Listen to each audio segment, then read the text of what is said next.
our scope, we do have a financial assessment, and this really, aside from that station area analysis, could be more of a global discussion. It might be one that would occur, and you alluded to it in your remarks.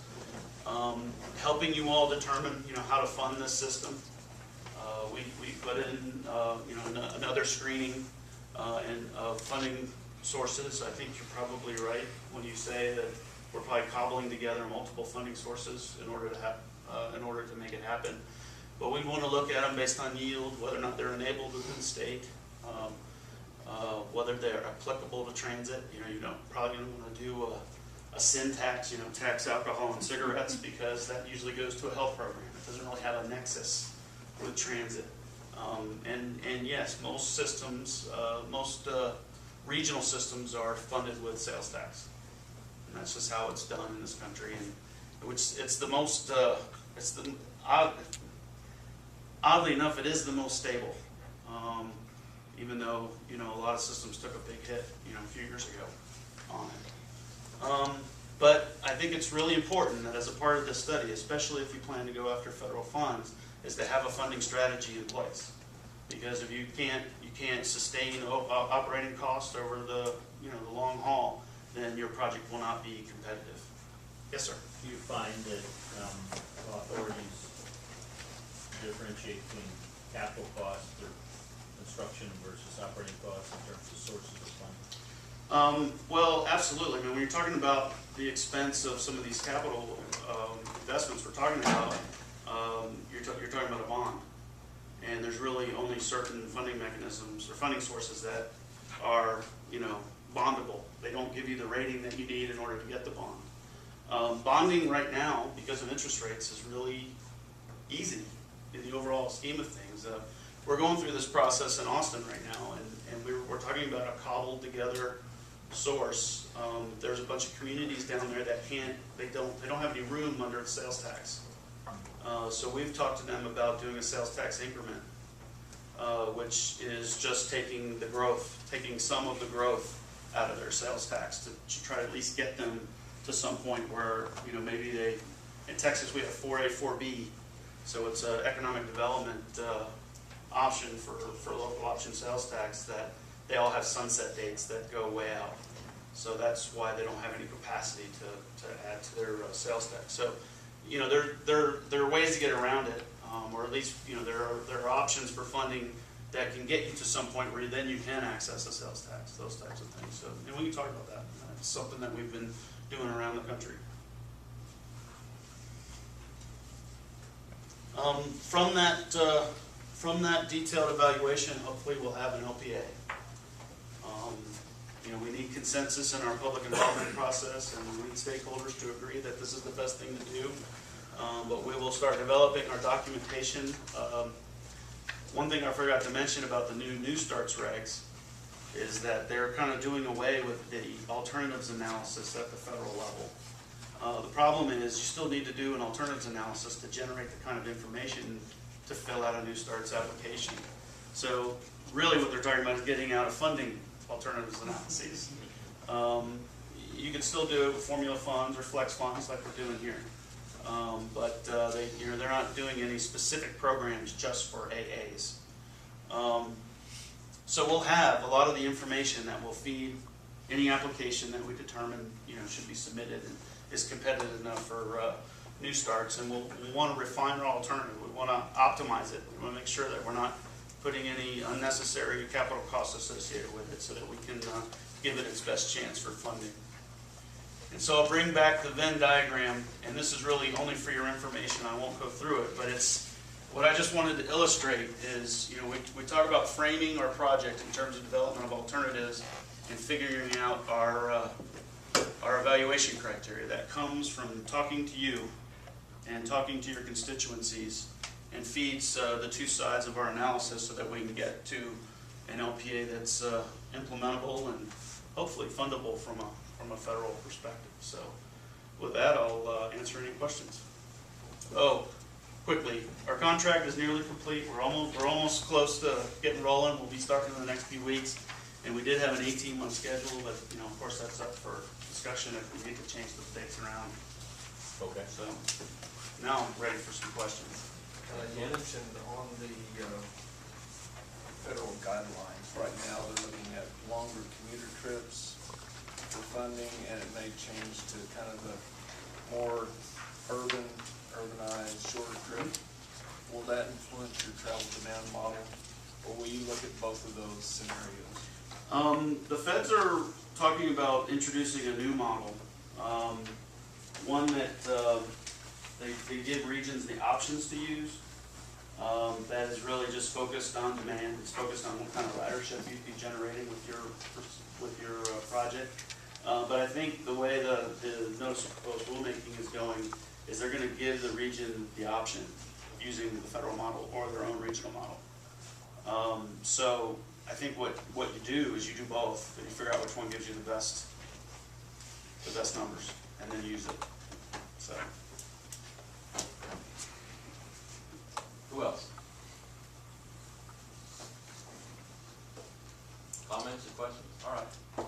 Thank you very much. I have a question. Does your on your second slide that you used, you showed the team, Yeah. and you would appear to have a variety of objectives, I might call them, down the left-hand column, and then across the responsible parties.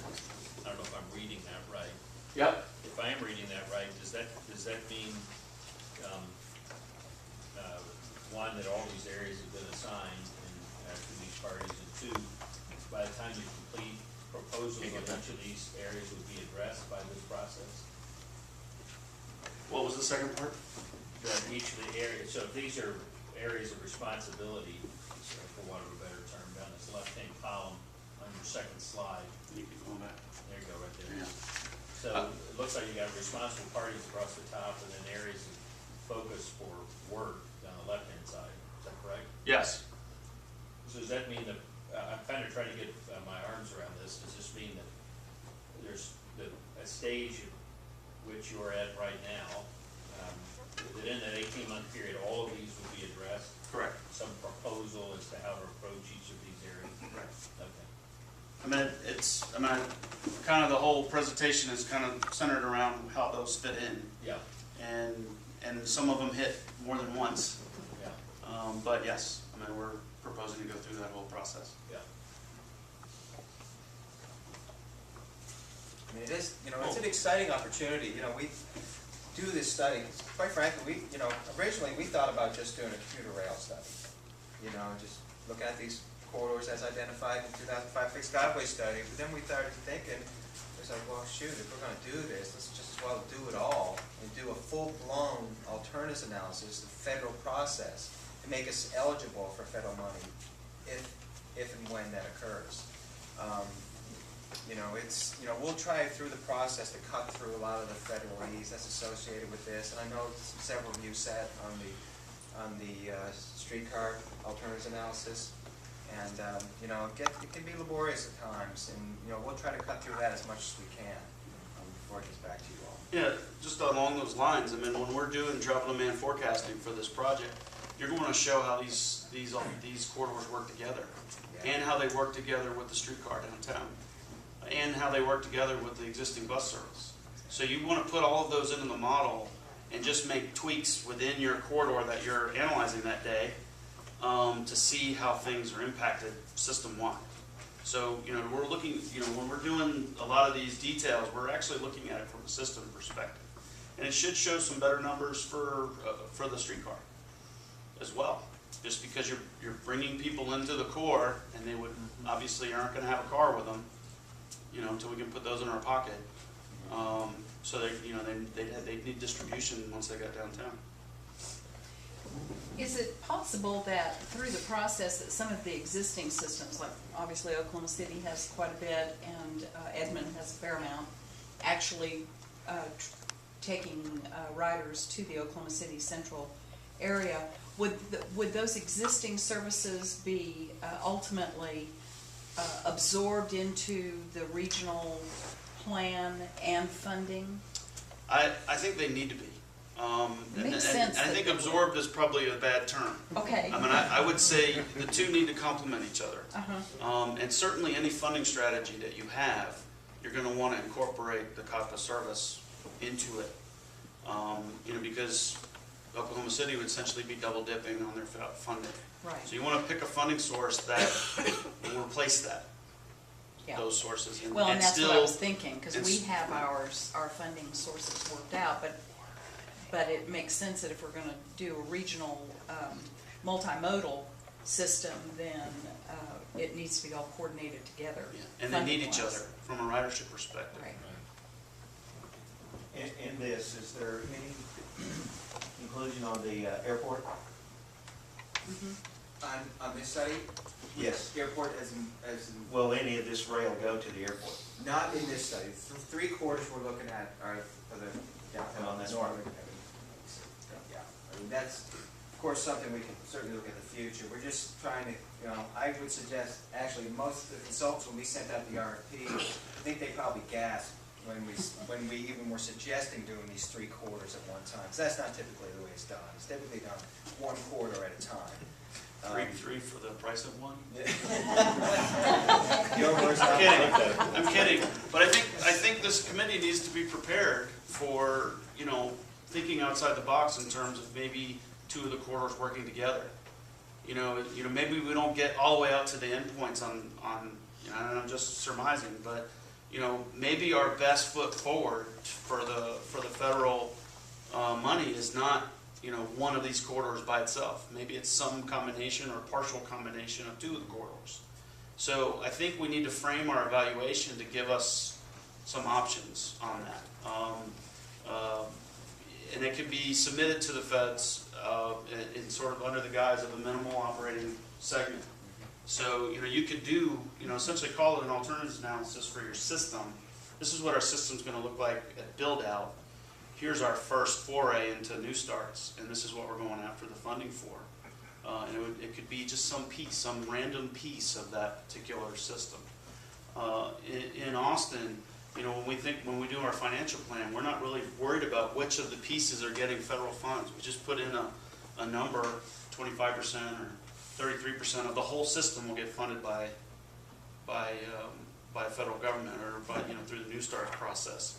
And so, because then when you get to the next phase of one of these corridors, you figure out what piece of the system is going to go into the feds, then you can do your environmental and your preliminary engineering and figure out exactly how much money we can get for it.